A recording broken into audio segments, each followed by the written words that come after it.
Good morning, Ma. Good morning. All Good right. morning. Good morning, everyone. Thank you once again for joining in early. It's 11 a.m. and we are going to start immediately.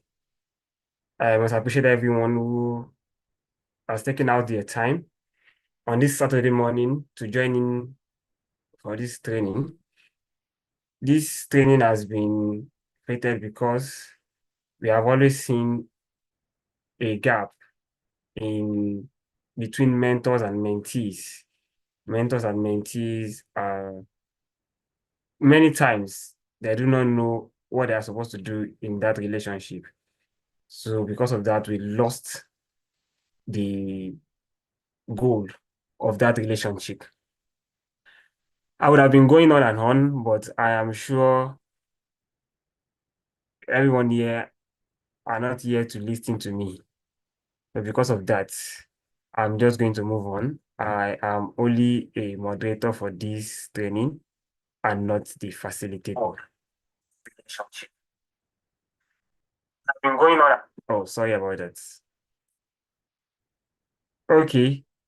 For every Toastmaster event, we always want to take the Toastmasters promise, and I'm going to move on to taking the Toastmasters promise now. I'm going to share my screen. Okay. Give me a minute while I share my screen.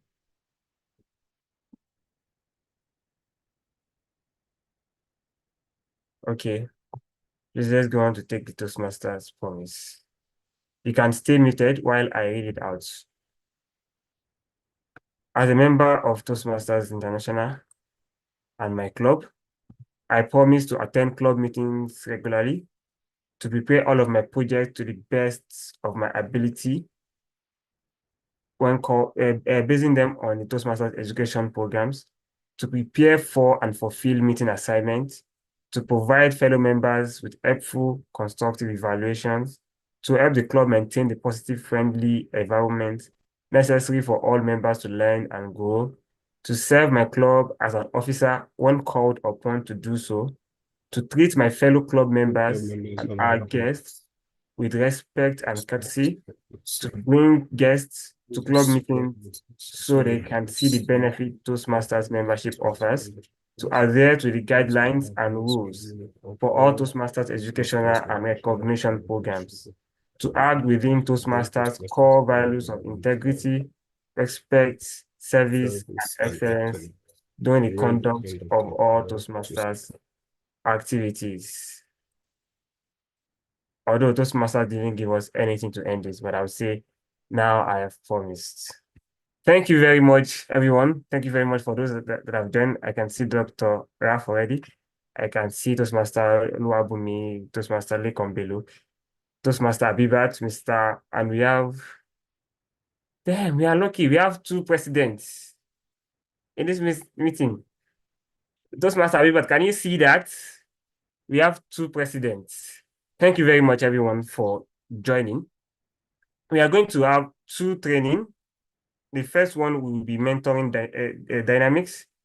There we are going to look at the roles of mentors and mentee in a mentoring relationship, how mentorship works. And the second one is going to be moment of truth. And this is going to look at first impressions when you meet people. How are you going to go about it? And our facilitator is someone that, I don't know, I don't know who did this agenda. I have just 10 minutes to do all this. If I want to introduce this facilitator, I should have like 45 minutes. But I'm going to have to manage the time that I have. And I can bet you at the end of this training, you definitely have something to take home. I'll just try to engage a few people to just hear what they feel, what they want to learn at the end of this training. maybe our facilitator can take that. Toastmaster Akinwumi, he came quite early. You came quite early. I think you're the first person I saw. Do you want to share with us what you would like to learn at the end of this training?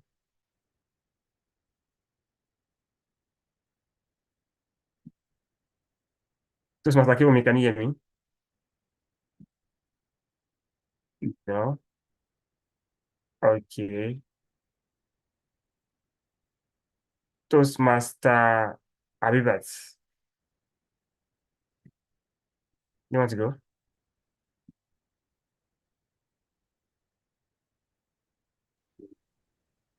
And then Yeah. vice versa. I think for me, I look forward to every part of the training when it says mentorship dynamics. Building relationship with your mentor. How should the relationship be? How you reach out to them, how often, and the likes. And I like the moment of truth actually when it says first impression matter, because I feel that's a key part. I think most people need to. I think it's very vital and it's something people need to work on, because first impression lasts. It lasts long in any kind of relationship. Thank you. Yeah, thank you very much. And I can assure you, you are at the right place and we have the right facilitator for this. Okay, because I know that the timer would have been looking at me that, what's this guy saying? So I'm just going to move on quickly to introducing who our facilitator for this training will be. Our facilitator for this training is who I like to call the mentor of mentors. So when he's taking a training about mentoring, you should know that you are hearing from the right person. He has been a member of Toastmasters since 2012. He's married with 2 children. He's the current president of Luminous Toastmasters Club. He's a past club good director for Division F and a Triple Crown Award winner. He's a network marketer, an investor who loves to read, dance, draw, play volleyball, and meet people. He is Toastmaster John Onumiya. Over to you, Toastmaster John. Thank you so much, Toastmaster Kudus. Good morning, everyone. I would like to ask a question. How many of us here are currently mentoring someone in Toastmasters? Please put in the chat box, I am. Or you can just put I in the chat box. If you're currently mentoring someone in Toastmasters, let's say in the chat box. In case you don't know who I am, I'm a very patient man when it comes to such things. Thank you. I see 2 people at least. Is there anyone else that is a mentor? Yes, thank you. Because you also asked a question, so I know that you're definitely mentoring someone. Great. I see at least 4 people that are mentoring others. How many of us are being mentored by others at the moment in Toastmasters? Please type in the chat box, I am as well. Let me see. Great. Toastmaster Bibat, good, good, excellent. And the reason I'm asking this is so we have some first-hand knowledge of either being a mentor, being a mentee, or a combination of both. Ideally, if you're a mentor, at some point, you were mentored by someone else. Now, let's go through this. And the goal is that by the time we're done, hopefully, we'll improve the quality of mentoring, which by extension will improve us as individuals and collectively as a club. I'll ask Toastmaster Kudus, please confirm once you can see my screen. I can see your screen. Thank you so much. It's going to be an engaging one. I love to ask questions and get a feel for where we are and what we hope to get from it. What is a mentor? If somebody is not able to take personal interest in another individual and they're unwilling to help, they are not mentors. A mentor must be willing to take personal interest and help someone else. This is very important. A mentor serves as a role model, a coach, and a confidant, because you're going to tell them a lot of personal things. Majorly, which is important for the education team, what does the mentee want to achieve? In Toastmasters, we're not here to achieve the goal of the club or the area or the division. We're here to achieve the goal of the individual. We all join Toastmasters for different reasons. And let me just get a poll here. Please, can we type in the chat box why we join Toastmasters? Type in the chat box, why did you join Toastmasters?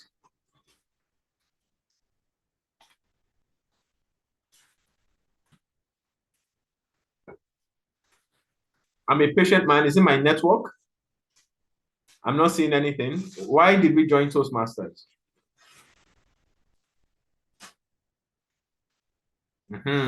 Overcome social anxiety, to learn and grow, improve my speaking and leadership abilities, to improve my speaking skills. Now imagine you join Toastmasters to improve your speaking skills, and the mentor that you've been attached to, all they're interested in is helping you with your leadership.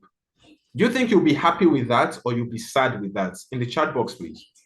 Would you be happy or sad?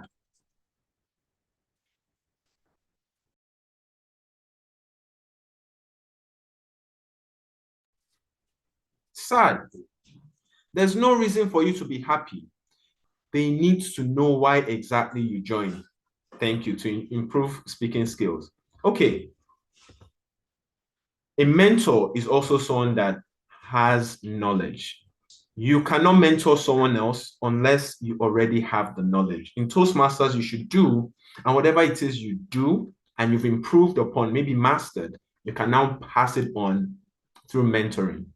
You have unique insight, perspectives, and that wisdom you can pass on to another person. That is a mentor. Now, a mentor ideally will help you become successful. Note, successful for you is achieving your goal. Learn and grow, be a better speaker, be a better leader, get some type of relationship, whatever your goal is. That is who a mentor is. Very important. When we come as guests and we decide to join because we've been wowed by whatever we saw, there's a transition phase. And in that transition phase, a mentor makes it easier. Think about it. The first time you got this new job, you change jobs, you start a relationship, whatever it is, there's that transition phase. You're uncertain.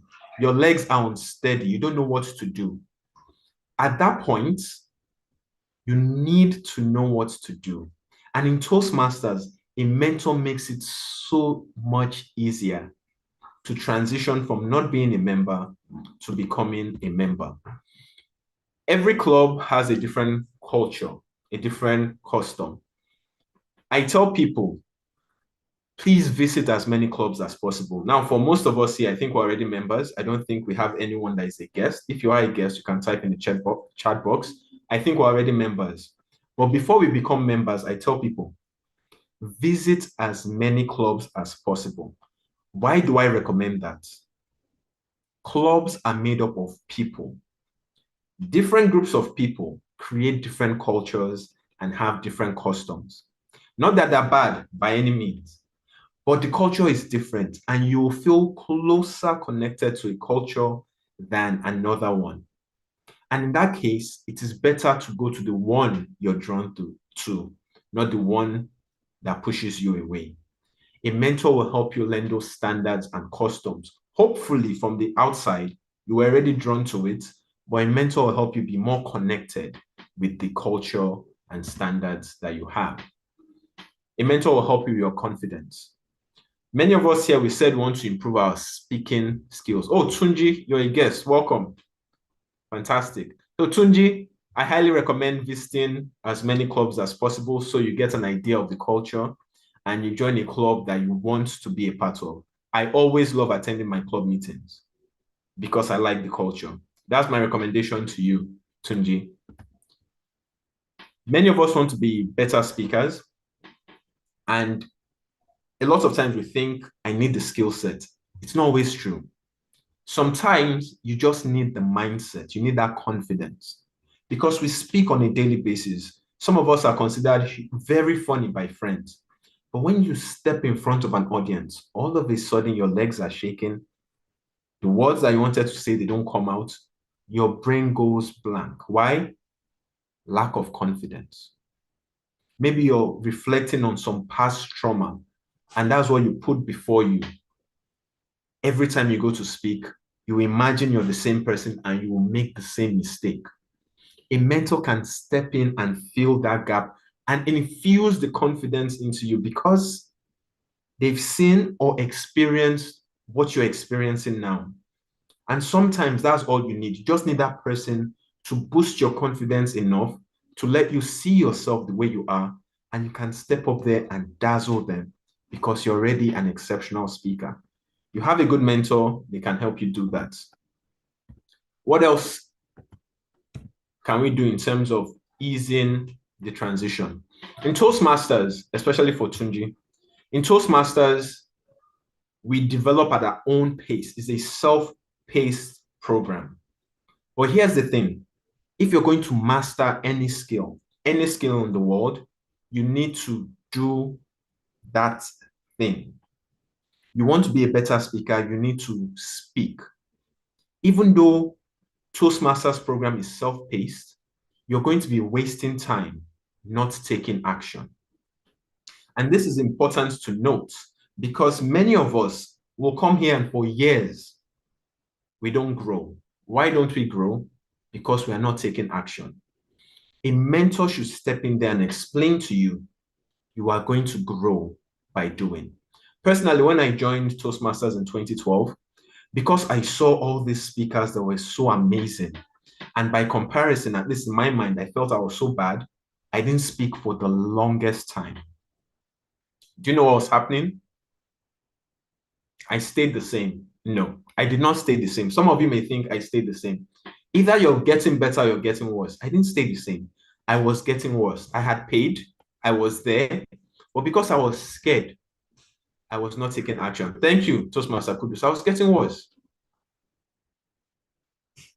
Over time, I realized with talking to some people, I can't remember if my mentor challenged me because my initial mentoring relationship was not very good in terms of me pursuing my mentor and us having an engaging relationship. But I know over time, it finally dawned on me that I need to take action.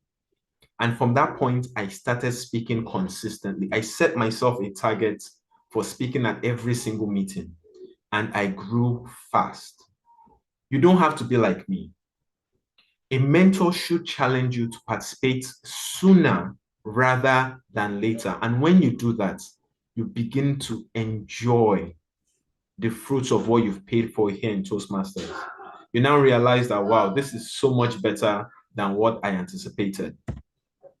What else do you get? Because you take more action, maybe prompted by your mentor, you see that your skills improved.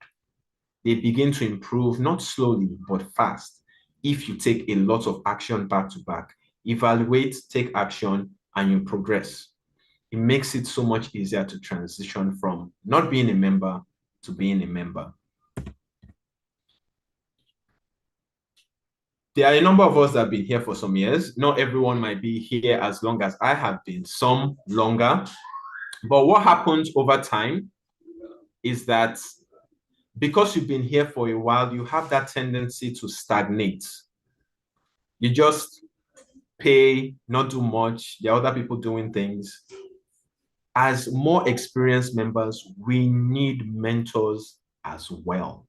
It's not just for those that are starting out. And why do we need mentors?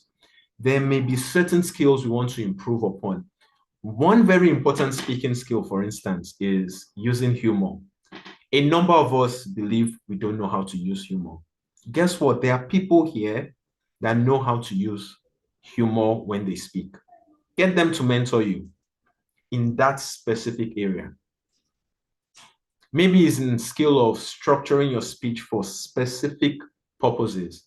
and you feel you're ill-equipped for that, get someone that is good at that to refine the skill for you. You will refine certain skills by getting mentors. You can also learn new skills. The biggest room in the world is the room for growth. There are always new skills to learn.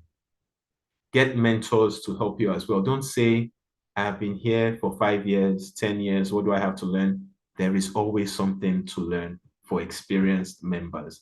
Get mentors, please. What are the benefits if you're a mentor?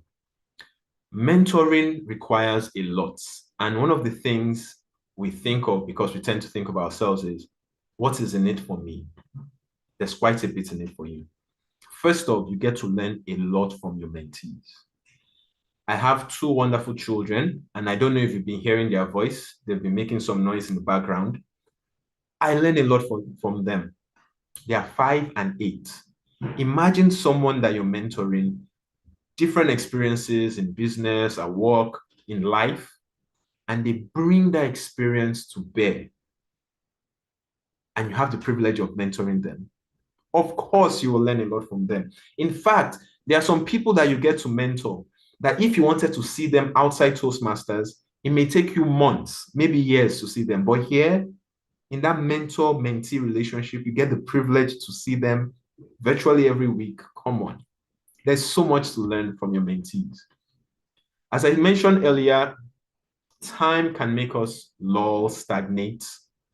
But when you decide to mentor someone, you have to be productive.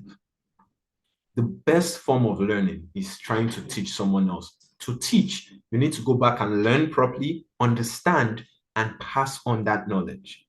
If you want to be more productive, get people to mentor. What other benefits do we have? The benefits of serving people. Human beings, we are not here alone. We are here in a community, meaning we are here to serve one another. And there's this joy that comes from service. It does not come from anything else. Serving someone else is a massive benefit in itself. There's also the recognition. I don't know if you heard my introduction. Toastmaster Kudus introduced me as mentor of mentor. I don't understand where he's getting it from, but hey, it's massive recognition for me. Tunji, for instance. Tunji, let me ask, when you heard that, I don't know if you did, what did you think about me? When you heard the mentor of mentors, what did you think about me? If you heard it, if you didn't hear it, just state that I didn't hear that in the introduction.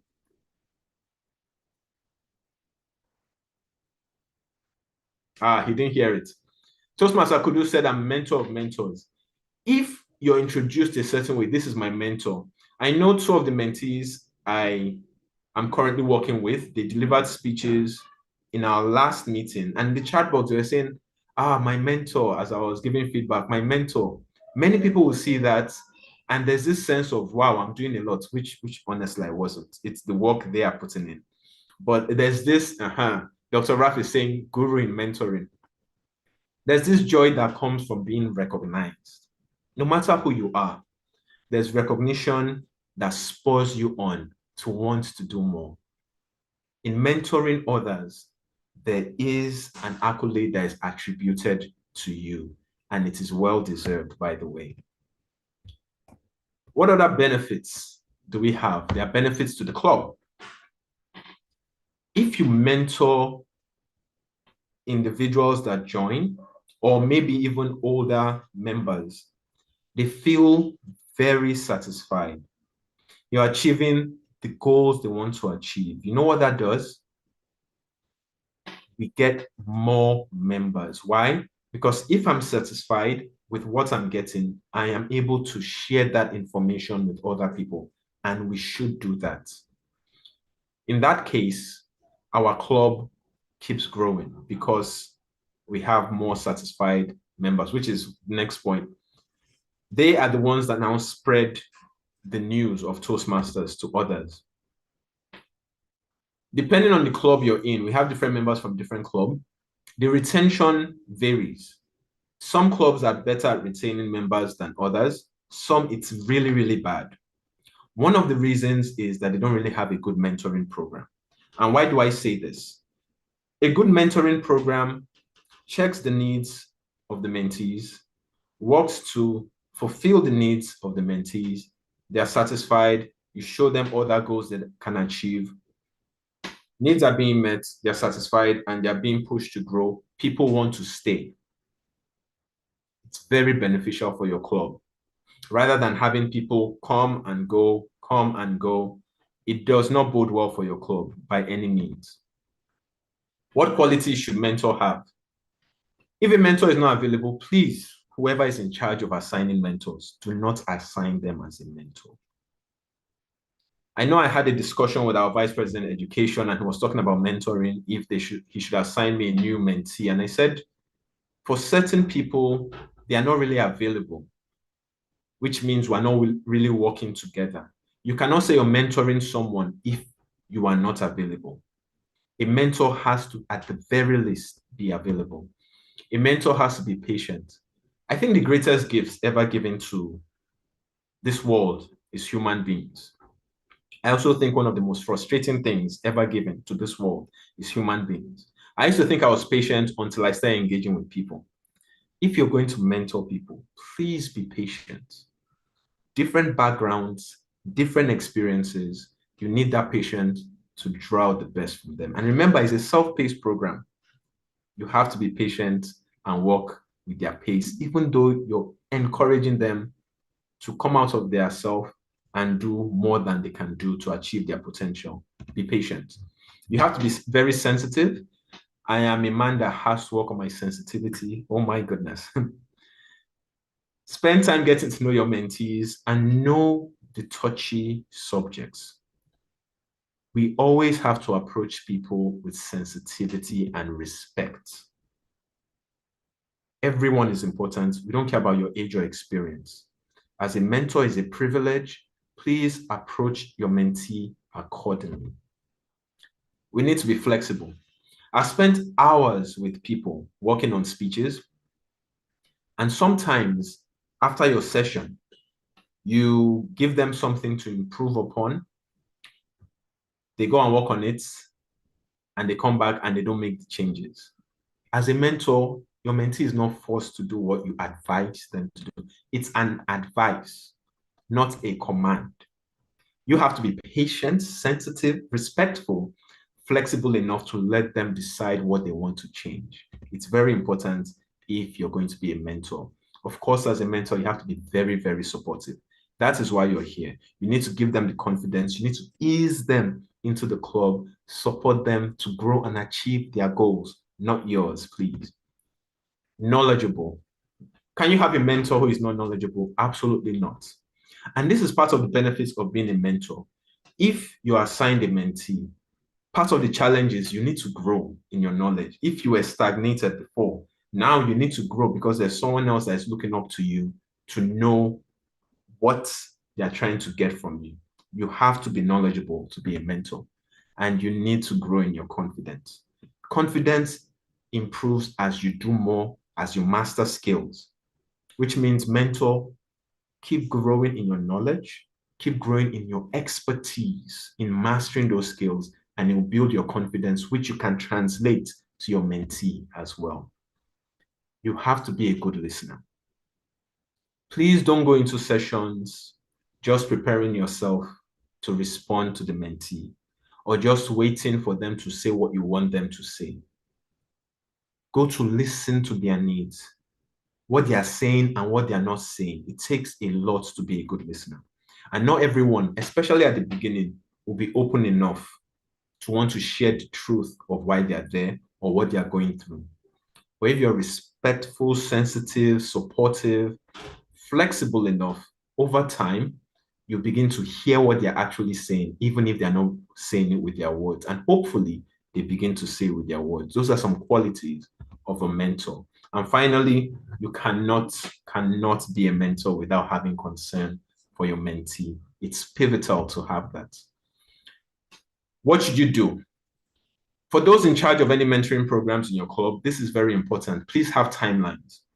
Ideally, in the first meeting, when you meet with your mentee, meaning virtually, physically, get to know who they are, get to inform them about the club, who we are, Toastmasters International, your specific club. For me, that will be Seaside.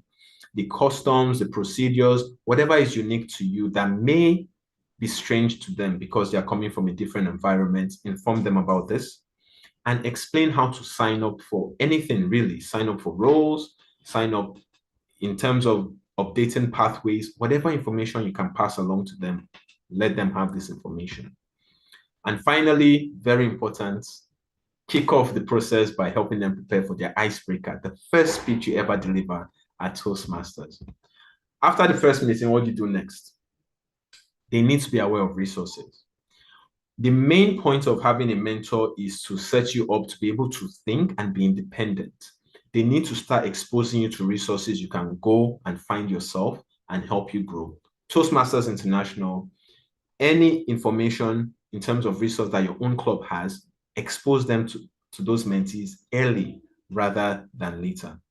Keep giving them feedback, positive feedback on what they're achieving. People need to hear it because we can be blind to that fact. Mentors, you go a long way if you can do this. Explain responsibilities. One mistake I think many of us make is that we don't put people in a place to be responsible for things. But note, responsibility creates that sense of ownership, that sense of community. Let them know what is expected from them, from the club. Yes, we want to meet their goals, but the club expects us to have a certain standard, expects us to lead. They need to know this very early. And naturally, please help with speeches and other assignments. Mentors, this is very important. You have to be available for this. They may not be very versed in preparing a speech. They may not be confident. Create the time to do this and your mentee will improve. In the long run though, please explain to them how you have benefited personally, in terms of networking, in terms of personal business, in terms of relationship, whatever it may be. Explain to them they need those stories to grow and have greater visions for themselves. Invite the mentee to other events as well. We are not just in a club. Club, area, division, international. Many people spend years in Toastmasters. They have no clue that there's something beyond the club level. In a good mentor-mentee relationship, this will not be the case. As a mentor, you should be attending those things and invite the mentees as well. But beyond that, let them know they should be searching by themselves for other events that will help them. Acknowledge their progress, very important. You need to explain the officer duties for those growing as leaders and explain speech contests. This is coming up and this is one of the very fun ways and very challenging ways to grow in Toastmasters. Let them know about speech contests. And finally, describe who we are at Toastmasters. Now, I'll briefly go through all these qualities of mentee. You need to be eager to learn. Your mentor cannot force you to learn. Please come to learn. Be receptive to new information you'll get. Your mentor also needs the respect, needs the sensitivity, and they are different. So open yourself up to receive whatever information they are giving you, not as a command, but as an advice. Open yourself to new ideas that may help you improve and be loyal in the sense of the information you share.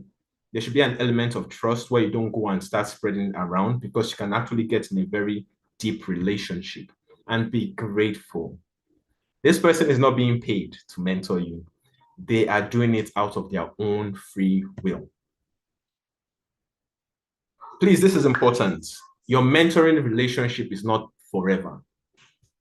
It could be 3 months, 6 months, however long it takes you to build your confidence and be independent so that you can actually become the person you decided to be.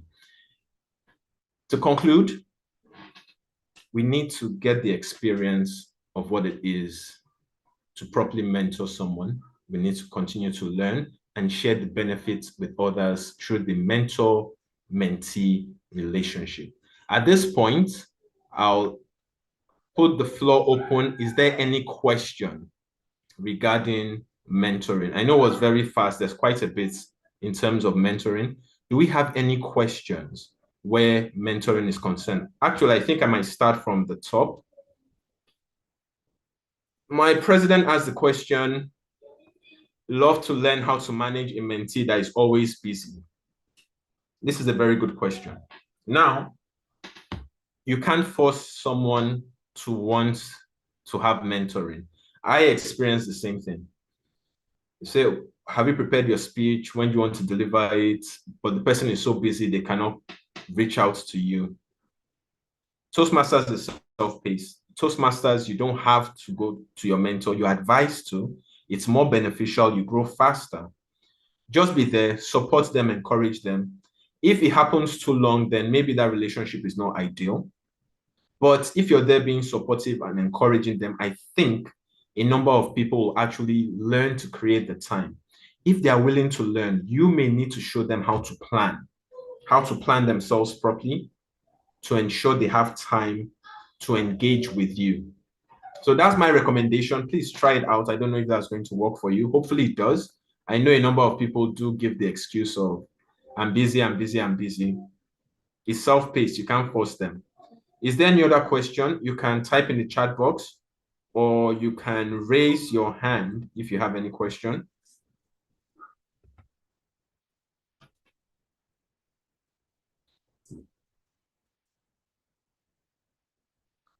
I don't see any hands, and I don't see any questions in the chat box. Okay, Toastmaster Kudus, please go ahead. Thank you very much, Toastmaster John. And I think my question is just, because it's always a challenge. When you spoke about the goals of mentees, the most important thing, it's always a challenge, especially when they are being matched. How do you recommend that those in charge of matching mentors with mentees, how do you recommend them getting the right match? Toastmaster Kudus, fantastic question. When people have different objectives, which they do joining Toastmasters, you want to match them up with a mentor. How should you do that? Well, one, figure out what they're trying to achieve and what the other people, being the mentors you want to assign, also achieved. People with similar goals can probably help mentor each other. You have to look at personality. You may have to look at, depending on the individual, some people prefer older, some prefer younger as mentors, but you get to learn that over time. You should have, I'm assuming right now you have at least the bare minimum of standards you use to pair mentor and mentee. Will it be perfect? No. When you do get feedback over time, I need to state that you should be getting feedback. If you're not, over time, check how the relationship is going. Very important. Please check how the mentoring relationship is going. If you're getting a lot of bad, find out why. If you're getting a lot of good, find out why. In looking at the good and the bad, you begin to find things that work.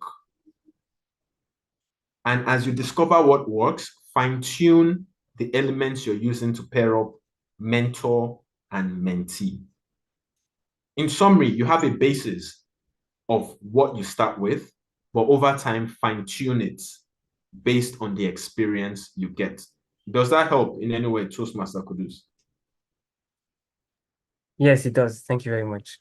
Fantastic. There's a question in the chat box. Someone asked, who is responsible for pairing mentors and mentees? Two things. One, most clubs will have their vice president education be in charge of that, or it could be vice president membership. It depends on the club, really. And two, the individual can actually choose mentors as well. You are not limited to just one mentor. The club might assign, which generally they should. You can request, and you can have more than one mentor. You can have mentors for specific areas to help you grow. That is perfectly acceptable. And as I stated at the end, mentoring is a finite relationship. It is not forever. Hopefully you build deep friendships, but mentoring is just to help you get started. I still have friends here that come to me. We're not mentors and mentees, but they still come to me over time to help review the speeches. I think device that's okay. Thank you. Someone was unmuted. So I hope that answers your question. That clubs do have people responsible for it, but you can also choose mentors if you've seen something you want to improve upon. Toastmaster Ibube, please go ahead. Thank you so much, Mentor of Mentors, for the opportunity you've given to us to learn and also know how to achieve our goals better.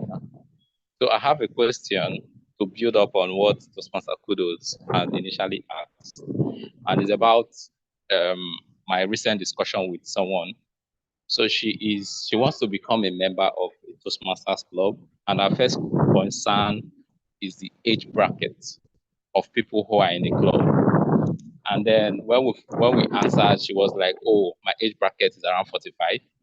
Don't you think it's weird getting to have to connect more with people who are more youthful and all?" So we've tried to convince her. So peradventure, she makes a decision to join. And let's say we don't have people within the age bracket because she already has a reservation on age bracket. So let's say she doesn't now have people, we don't have mentors within the age bracket that can match up with 45 or something. So could you please advise on how we could manage this situation? Is it possible to explore mentoring options for people in other clubs that meet that age bracket? That's my question, sir. Thank you so much, Toastmaster Ibube, for that question. Before I answer, timer, please, how much time do we have left for this question segment?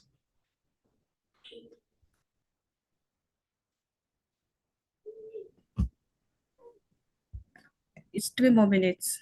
Okay, thank you. Toastmaster Ibube, thank you. You're experiencing something at the moment. This person is concerned about the age. She feels she's on the older end compared to most members in Seaside Toastmasters. Now you're looking at the possibility of her joining. How do you choose a mentor for her, especially knowing age is a factor? Toastmaster Ibube, I am mentoring at the moment people from other clubs. Mentoring is not limited to your club alone. You can get people from other clubs, you can get people from other countries. What I would recommend is that the people in charge of following up on the mentoring relationship actually do so. This is very important. They need to know how that relationship is going. They need to know that she's getting her needs met and she's growing, and you can see the impact, not just in her life, but in the life of the club as well.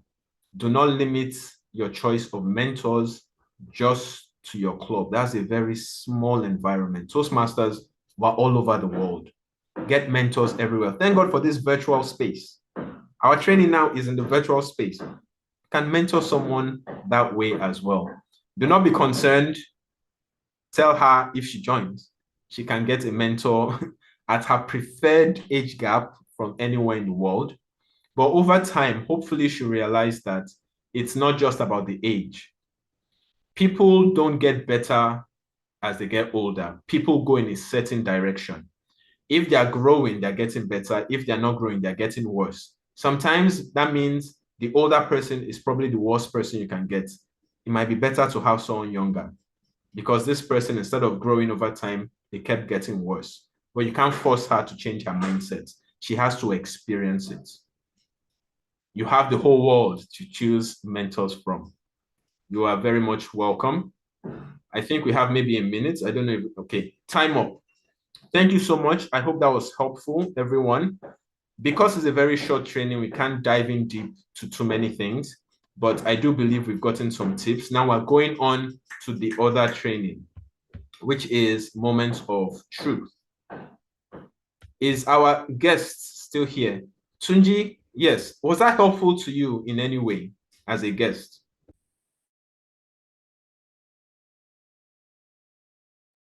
Fantastic, I'm glad. Now we're going to Moments of Truth. What exactly is Moments of Truth? There are certain points where people get exposed to Toastmasters. That means guests like Tunji. Oh, Tunji, is this your first exposure to Toastmasters, by the way? Is this your first time attending any Toastmasters function meeting? Please show in the chat box.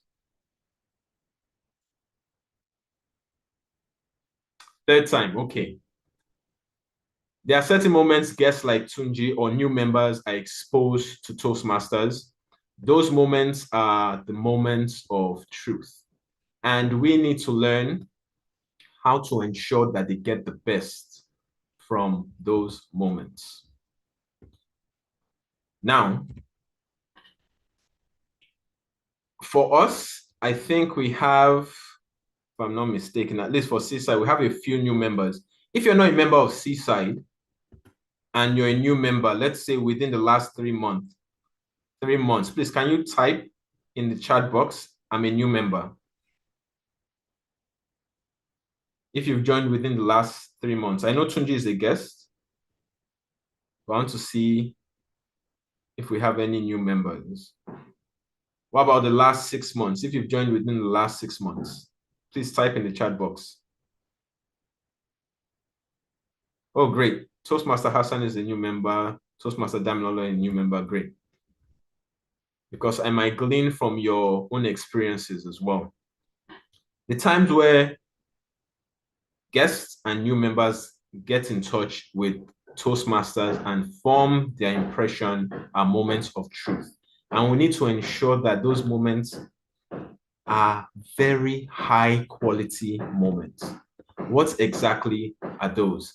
These are the moments. Now, some are specific points and some are more incorporated into everything else. We have the first impressions. That's the first time you ever get exposed to Toastmasters. For Tunji, this is his third time. I don't know what his first time was like. In fact, Tunji, please put in the chat box, what was your first exposure? Okay, Toastmaster Aritz is a new member as well. Your first time being at Toastmasters, what was it like? Put in the chat box, let's see. There's membership orientation for new members. There's fellowship, variety, and communication. This applies to everything. We want to have some variety. We want to engage with different people. And of course, everything we're doing is communication. Welcome our guests, Olaide, our guest, Margaret, you're very much welcome. Our program planning and meeting organization impacts everything we do. The way we plan for our meetings is going to give a certain impression to our guests. By the way, everyone that said I'm a guest, is this your first time? If this is your first time, let us know. We want to know. And then there's membership strength. Do we have clubs that have enough members to ensure that our meetings, our roles, our leadership, there are sufficient people to do these things sufficiently? Hey, please, can we give Margaret a virtual round of applause? This is her first time. And finally, achievement recognition. In everything that we do, people need to be recognized. Very important.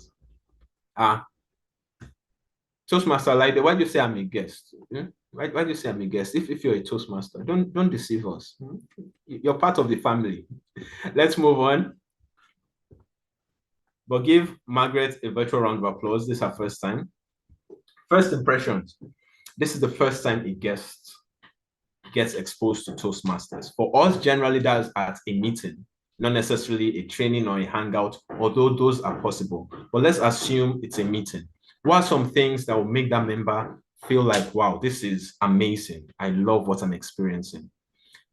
Let members show up early enough to greet and welcome the guest. I always say it. You're playing a role, you're giving a speech, show up early. Why? Engage with the guest and other members as well, but with the guests. Some guests have no clue who we are or what we're doing. They'll be confused. They just come in there, no one speaks to them, they're not sure what to do.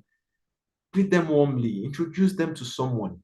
My first experience, I went with a friend of mine. He was a member, he was giving a speech, and I loved that experience. But I think one of the reasons was I went with him, a friend. He made it so easy.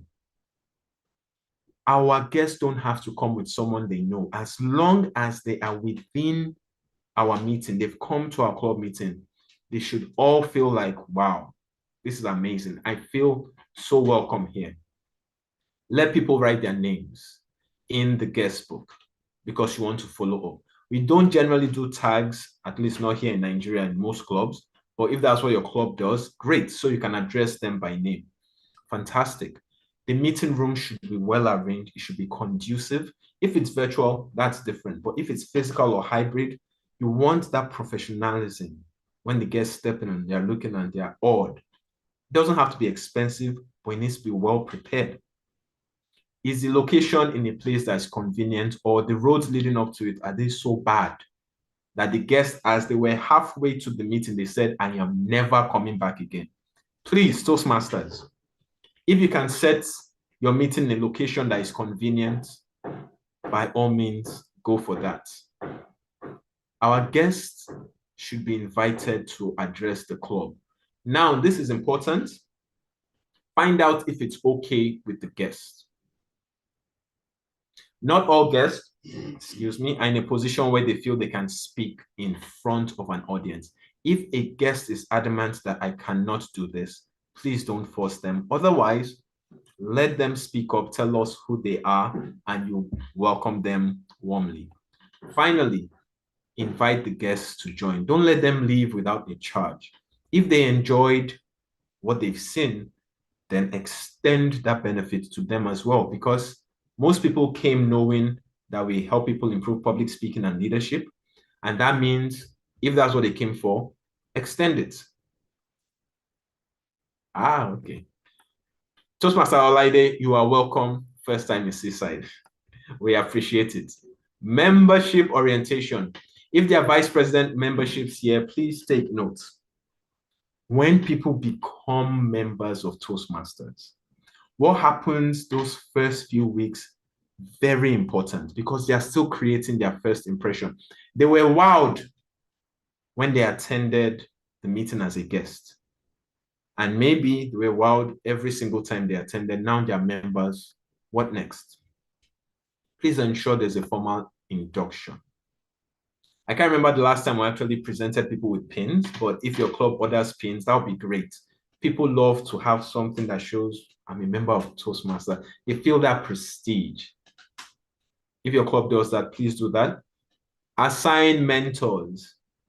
Mentors that can actually help them grow. Mentors that are available, knowledgeable, supportive. All those traits that we mentioned earlier. And note, don't say, I don't have these traits, I can't be a mentor. You can learn. All of us are not perfect. We're on a spectrum. We vary.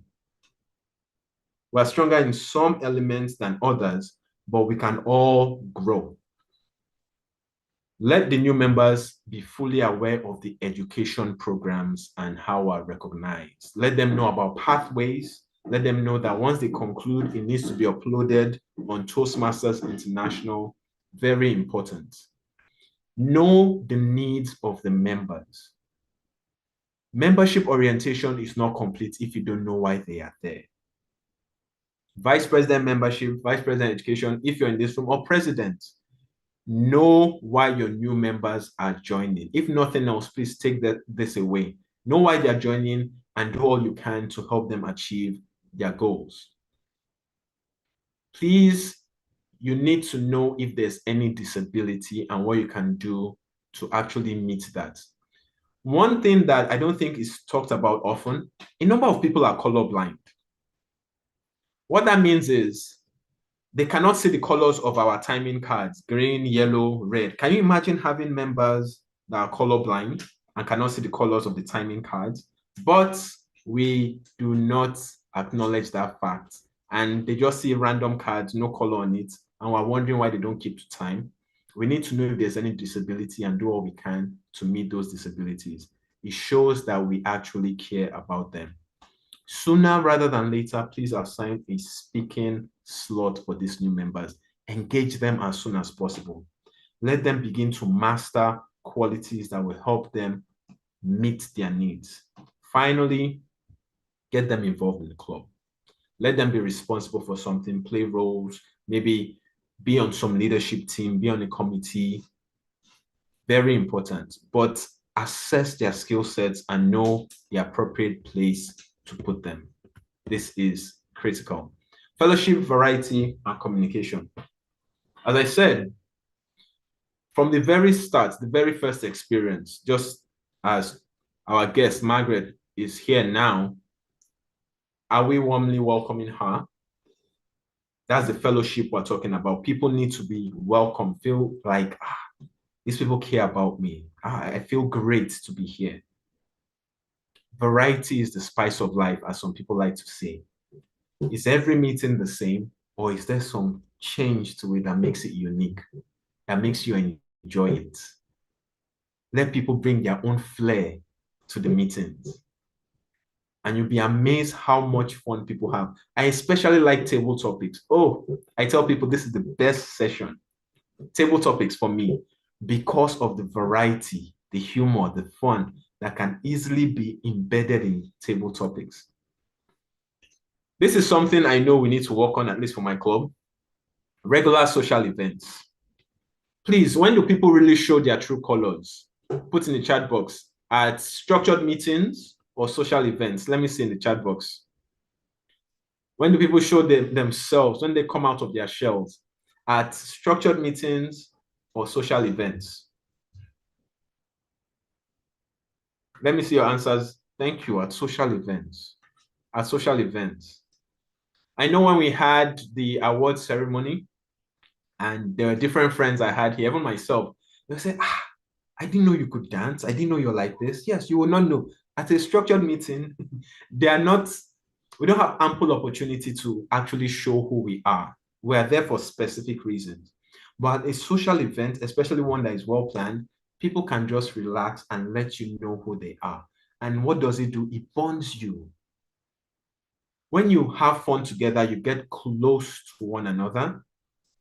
And because you increase your knowledge of someone else, you're better equipped to improve them. Please, let's have more social events. It adds to the variety.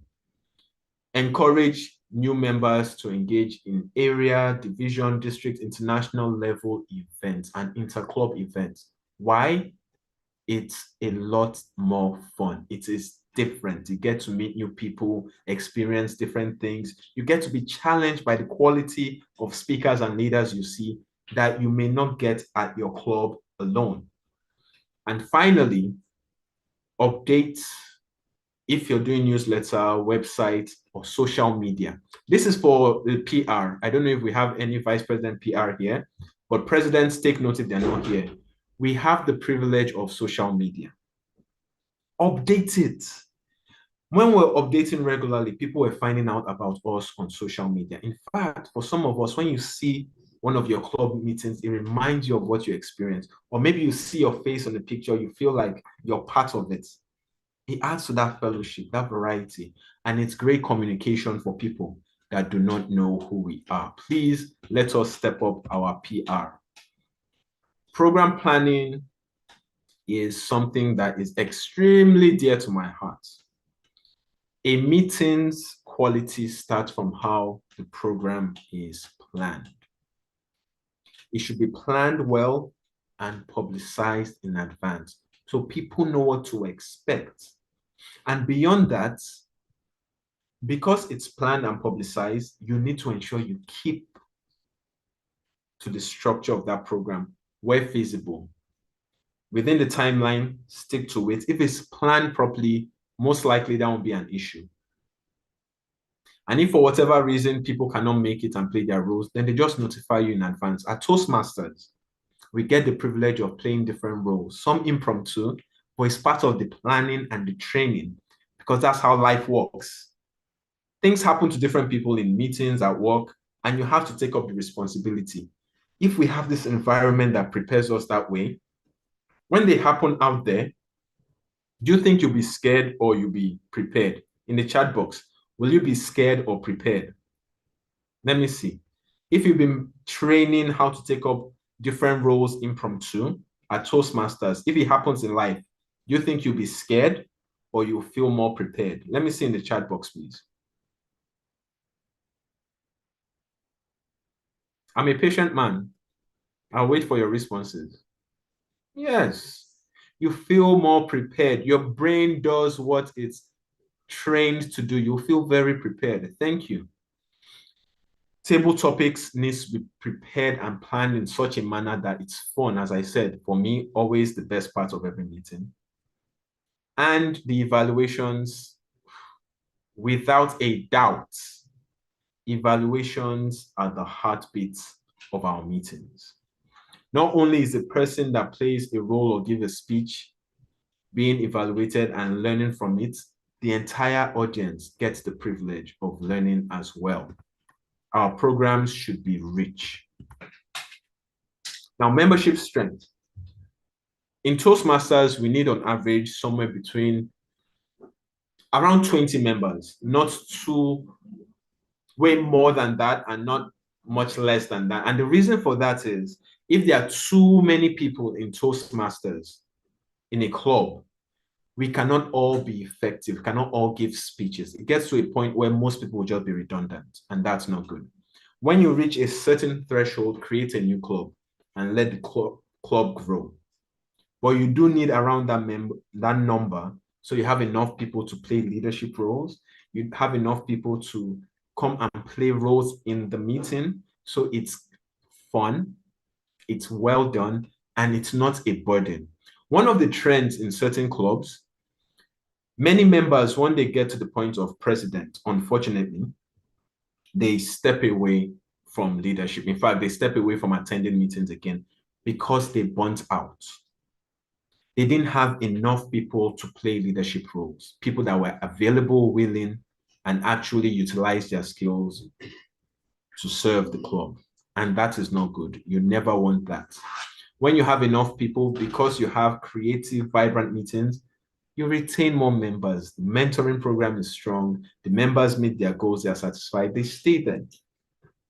You're better equipped to spread the news of the club because people are posting on social media, they're engaging, and the variety and the excitement and the spice is just a lot of fun to be there. The membership strength continues to be at the peak. Will people leave? Yes. Some people, once they meet their goals, they are going to leave. Some people, life happens. Maybe they've left the country, they leave. Some, they get married. It's okay. But as people are leaving, people should also be coming in, which means your number should be at that healthy threshold. Remember, I said that if it gets too high, please form a new club. Don't force people to stay in your club. And we also have people that can now sponsor other members and serve as mentors for other people. It's important that we regularly build our membership. This is for the membership team and, of course, the president overall. Your membership strength is very important. Achievement recognition. If you do not infuse achieving certain milestones and recognizing it, you are setting your club up for failure. Once people get something done, they complete a level, please let them update it immediately. Why? They may forget. And if they don't update it, they may not be propelled to move to the next level. But beyond that, let your club recognize it. In my club, we do flyers, you may have ribbons to celebrate people that have reached certain milestones, level 1, level 2, level 3. This is fantastic. If you can make it a big ceremony, better, because the person feels so good and they want to achieve more. But this shouldn't stop at the club level, area, division, district, international, any level, let them be recognized. It's also important, where feasible, that it's publicized. For speech contests, for instance, there's a segment where we ask that should it be sent to newspaper or your office? Why? Because maybe there's an additional benefit for your office, but recognizing you in that scale goes a long way for certain people. There's no limits to how far you publicize someone's achievement. But for certain levels, definitely you need permission, which is why newspaper most times will ask, are you okay with us publicizing it there? Very important. DCP goals, which in Toastmasters, these are goals that we, for every Toastmaster year, we aim to achieve the educational goals, membership goals, training goals. There are 10 goals overall. They spur us on to encourage people to continue speaking, continue leading, and bringing in new members. But at the club level, we always want to achieve minimum of 9, maybe 10 out of 10. They serve as the platform for pushing us to move forward. When people achieve certain parts of discipline goals, they should be celebrated. It shouldn't be small. Now, this is important. I would have loved a situation where we can do this, but we'll not be able to do it here. What I want, the VPE, VP membership, maybe presidents, you need to assess the first impressions, membership orientation, fellowship, variety and communication, program planning and meeting organization, membership strength, achievement recognition, excuse me. What does your club score? On a scale of 1 to 5, where do you think your club scores for those ones? And the best way to do that. Now let's see, Tunji, when you attended a meeting for the first time, 1 being the lowest, 5 being the highest, on a scale of 1 to 5, what do you think your experience was like? Scale of 1 to 5, your first impression, the first meeting you attended, 3. Thank you. So see Tunji's response. His was a 3. Take out the time to survey your guests, first-time guests to a meeting. Maybe after the meeting, just do a quick survey. That will give you a better impression of first impression. It could be done over a long period of time. Membership orientation, do it for your new members now, if it's never been done before. And the rest can be done for all your members, but especially the new members. When you begin to get feedback, 1, 2, 3, whatever you get, the goal is always to improve it. I'll be shocked if you're getting 5 out of 5, but if you are, fantastic. Keep doing what you're doing, but you need to get this feedback. People need to tell you where they believe you are at the moment. It's not about what you perceive it to be. It's about how they receive it. Go back and for every single one of these moments, get the survey done and see how you can work to improve things. Finally, we'll end with this. You never get a second chance to make a first impression. Meaning, it is better to do it excellently, well above their imagination the first time. If you didn't do that, then you can now try and make the second impression amazing, but it's the easiest if you do it well with the first impression. That's it. At this point, do we have any questions? I think, yes, I guess Margaret is still here. Margaret, please, thus far, on a scale of 1 to 5, I don't know what you were thinking when you joined this or who shared it with you. What has your experience been on a scale of 1 to 5? 1 being the worst, 5 being the best.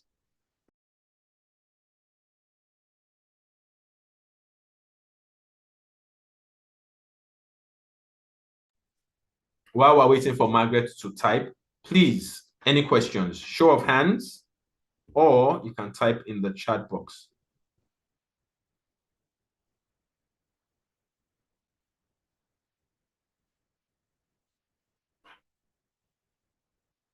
Margaret, on a scale of 1 to 5, what has your experience been thus far in this short training, even though it's probably different from what you were expecting, because this is not a standard meeting?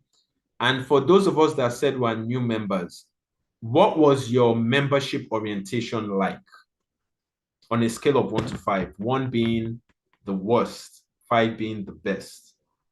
Did they take you through the program?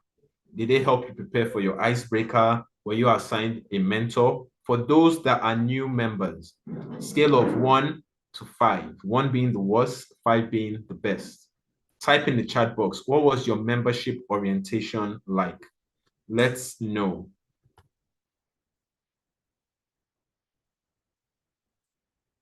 Okay, Toastmaster Damilola said, do you rotate mentors? For that one, it's not something that the club assigns a rotation. If you want new mentors, you can choose new mentors. There's no duration, but it should not be forever.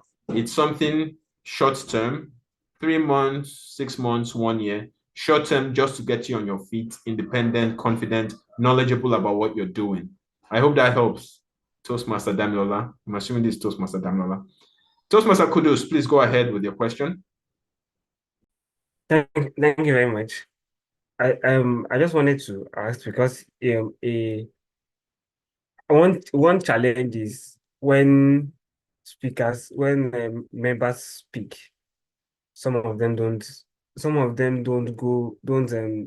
record it on their Basecamp, and you follow up, you do all you can, but it just didn't happen.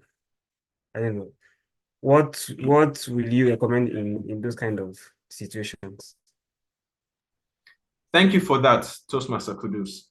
This is along the lines of award recognition, what they've achieved. Now, you want them to update the fact that they've concluded a speech on Basecamp and they don't do it and it's regular. Then you may need to come up with certain standards, which I think it's strange it's not there, but if it's not there, you need to come up with certain standards. Meaning, I have given my icebreaker. I've not updated it on the system. Do not let me give the next speech. And this may sound strange to some people, but based on what is online, you have not completed your icebreaker. You complete it by stating online that this is done. The problem is somebody says they want to speak and you just let them speak, but they're not updating where they were.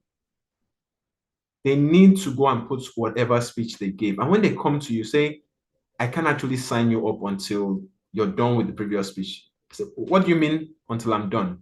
I finished it. Yes, but you've not updated the system to state that you finished it so you can go to the next level. That's one way. That may be challenging, especially depending on the person. Now, if they give you salient reasons, it's been very challenging. Their Toastmasters platform, for whatever reason, is not working properly. That may be different. But if there's no real excuse, then you need to have that clear distinction between who can give the next speech and who cannot. Beyond that, though, it may be an issue of speaking to the mentor. If you have a mentoring program in place, the mentor needs to assist the mentee to know that once you're done with a speech, the next step is uploading it on Toastmasters International. Those are two ways. I'm sure amongst us here, people will come up with fantastic ideas. And if you even sit down, you may come up with some other ideas of how to do it. But I think those two will be very useful. One, have clear guidelines on who can give the next speech. It's those that are done with the previous speech and have updated it on Toastmasters International. Two, let the mentors be a resource to inform the mentees about updating whatever speech they deliver. Does that help, Toastmaster Kudus? Yes, thank you very much. You're welcome. Toastmaster Arid, please go ahead. Okay, thank you very much. So for me, I got onto a wrong pathway, and I expressed that with my mentor, and I was advised to speak with my VP Education to see how it can be changed, but it's looking like it's not going to be changed. So after my icebreaker, I'm yet to upload it. In fact, I'm just hearing that I have to upload it before I move to the next stage, because my VP Education has been on me to do the next that I've not even uploaded. So I really need to upload because I've not even uploaded my first speech. And that was because of this issue that I had with the wrong pathway. So when I got onto the website, and I'm sure you all agree with me, that website is something. I mean, it's a lot of work. So getting on there, the first time I did an assessment, I didn't quite understand. And I ended up at engaging humor. And I'm like, ow, I'm just here, which humor again? So that's where I am. So when I spoke with my mentor to try and change, she said, yeah, it's possible and all that. But education needs me to understand that it's going to be a bit, it's not that straightforward. So I should just go on and then, I mean, as I go on, and I understand that after by the time I get to the second project, I'll actually get onto the path where I can actually see the pathway which I wanted to get on. I can still get around it somehow. So, I mean, I don't know whether I should progress. I mean, the way it is, regardless. And I actually wanted to get on another pathway, but when I now saw that I'm supposed to pay $20, I said, no, I've just got here now. Let's even get one thing free for once. So that's where I am really. I joined in June, and I mean, I'm already due for renewal as it is. And it's just the icebreaker I've been able to achieve in 3 months. So please, how can you help me? Thank you. Thank you for that, Toastmaster Arit. I don't know if there's anyone here that has experienced that. I actually haven't had people that experienced that. From my non-researched point of view, I don't think you can easily change, which is why they get you to choose it in the first place. I'm not sure. As I said, I've not done the research into it, but they make you choose it so that you stick to what you have chosen. Now that the error has occurred, I don't know how easy it is. If there's anyone here that has that experience personally or know of someone that happened to, it would be great if you give Toastmaster Arit the information. Otherwise, Toastmaster Arit, I think it would be good that you do progress. Many of the things you're going to do pertain to the general training, and then there are some that focus on humor. Now, I don't know if you were laughing because you're wondering, am I funny? If you're not funny, it's okay. It's okay. You will learn to be funny from taking this, or at least be a bit more so than you were before, if that's the case. And you're not losing anything from that by any means. When you went on the site, it would have been great that you had someone with more experience helping you than going by yourself.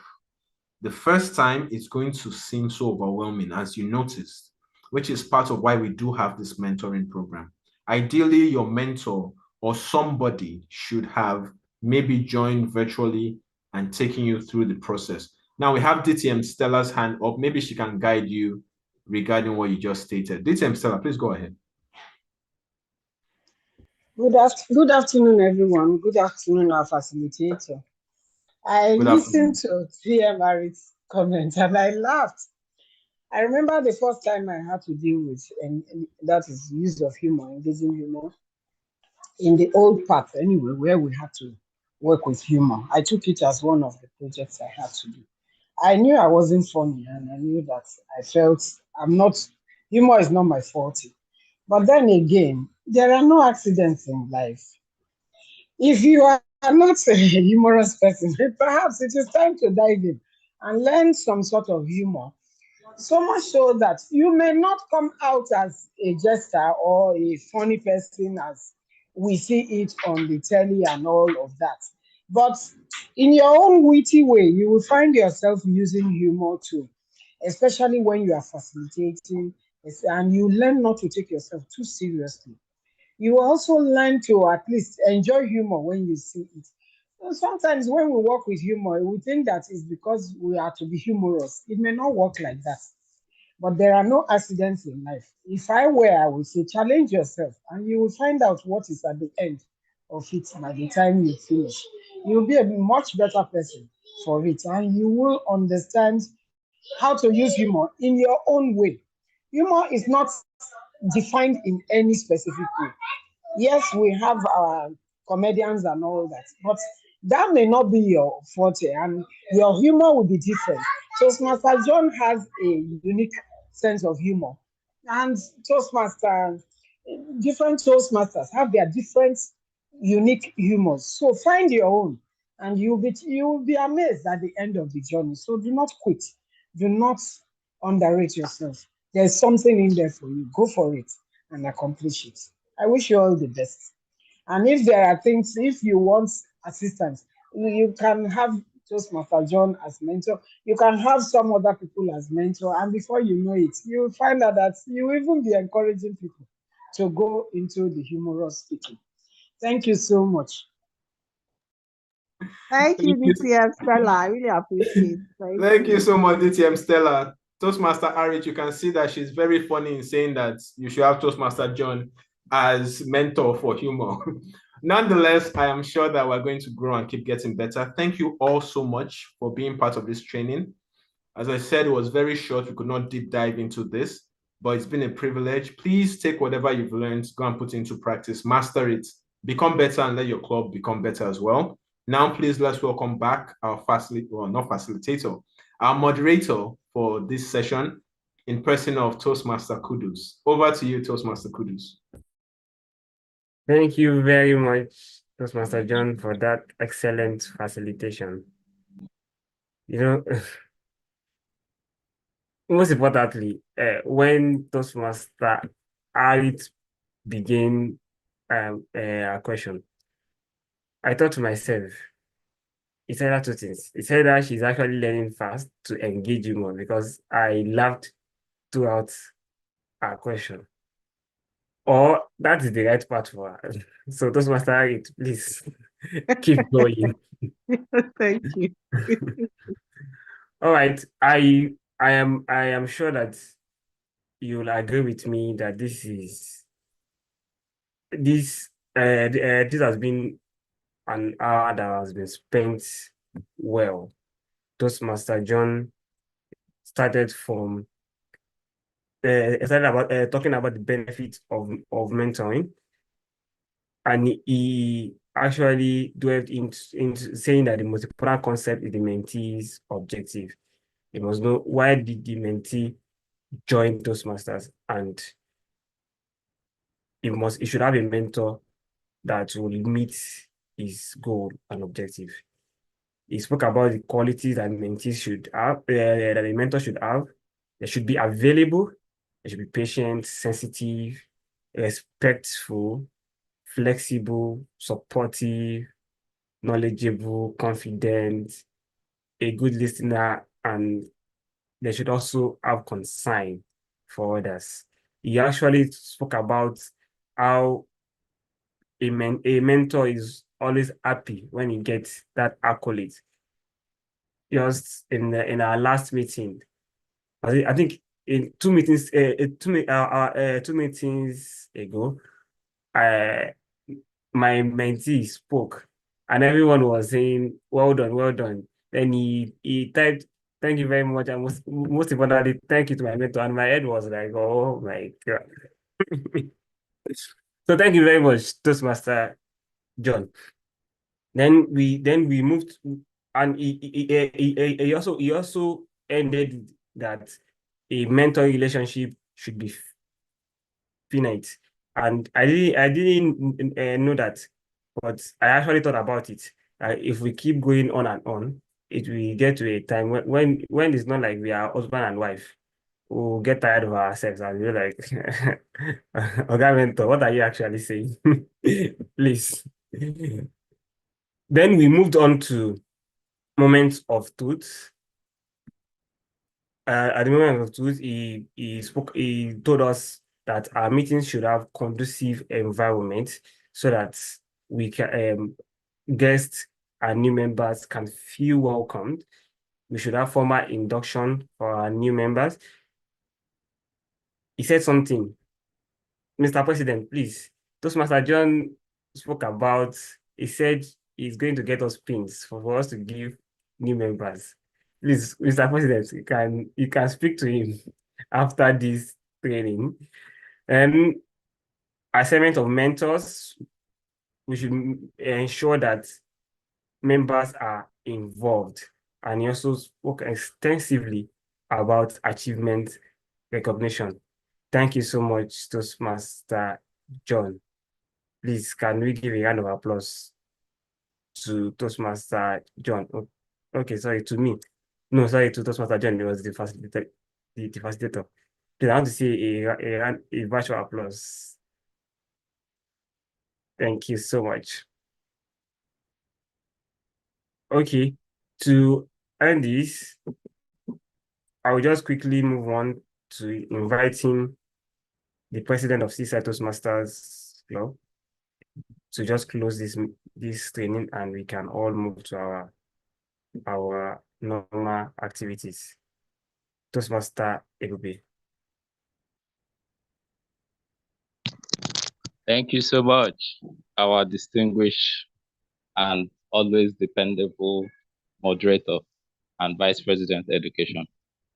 Good afternoon, fellow Toastmasters and guests. And please, can we give a round of applause, a virtual round of applause to our facilitator, the moderator, and the Vice President Education for putting off this amazing program. Please, you can use the emoticon to try and appreciate them. Thank you so much. Yes, so today has been very informative. It's been a whole lot of learning call. And there is this word of wisdom that I always hold by. It says that learning is endless. And me participating in this meeting has opened my mind to new information. And I feel more fulfilled and more equipped with getting to know more about the navigations that Toastmasters mentorship brings. And I'd like to say a very big thank you to everyone who were able to sacrifice their time to attend today's meeting. I'll also like to apologize for not being able to put on my video. I'm currently not in not in a good place to turn on my video, so apologies about it. I'd like to say a very big thank you for all the sacrifices that has been made. We do not take your presence for granted, and this is why we try to keep to our word. We had initially communicated that the meeting was going to span through 11 through 12:30, and this is because we respect you, this is because we love you, and this is because we appreciate you.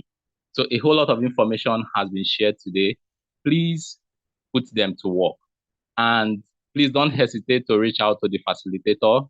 I was expecting that perhaps maybe on the last slide, the facilitator will share. It means that we are going to reach out to him. Perhaps we have more questions to ask, but feel free to kindly reach out to the Vice President Education for Seaside Toastmasters Club. He's going to connect you to the facilitator if you have personal questions that you intend to engage further with. Thank you so much. So I'm going to give a few announcements on Seaside Toastmasters Club. So Seaside Toastmasters Club, we are aligned with Toastmasters International, and we hold our meetings at Echo Hotel, and also we do online meetings. And for our next meeting, which is happening on the 7th of September, is going to be our change of guard ceremony. Now, it's not going to be like the usual Toastmasters meeting. It's going to be more sophisticated, and there are going to be a whole lot of food to eat. So please come.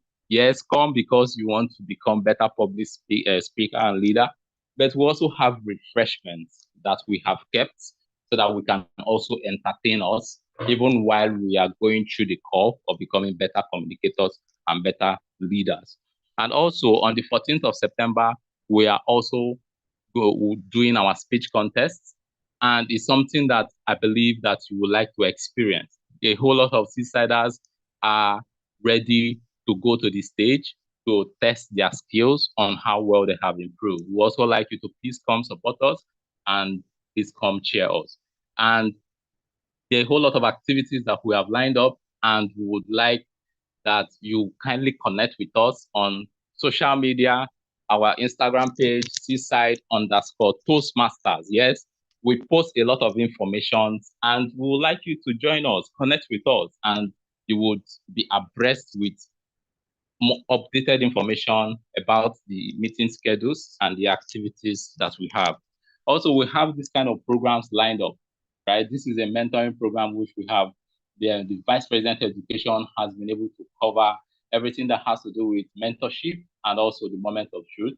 We have more interesting program as well that will be coming up. We also have end of year party that will be coming up in December 7th. Just like what the facilitator said, how well do we infuse social events to our main event? So Seaside, we don't just do, we're not like we also infuse social events, right? So on December 7th, we are going to slug it out. People who are going to dance, people who are going to have social engagement at that. But you can only have access to those information when you follow us on social media pages. And our social media again is Seaside_Toastmasters. Thank you so much. And we do appreciate this time which you have shared with us. And by the power vested on me as the president of Seaside Toastmasters Club, I'd like to declare this meeting a close. Please feel free now to network and reach out to the facilitator if you want to get his contact. Thank you so much, and do have an amazing weekend. Thank you very much. And thank you to our timer. She has been very wonderful. Yes, thank you. Fantastic Thank you, Mr. President. Thank you, our timer. Thank you, everyone, for attending. Please use the knowledge you've learned to improve yourself and your club. I dropped my contacts in the chat box if anyone wants to reach out. You are free to do so via WhatsApp. I'll respond as soon as feasible. Thank you, Toastmaster Kudus. Very much appreciated. Thank you. Thank you, everyone. Thank you, Toastmaster John, for that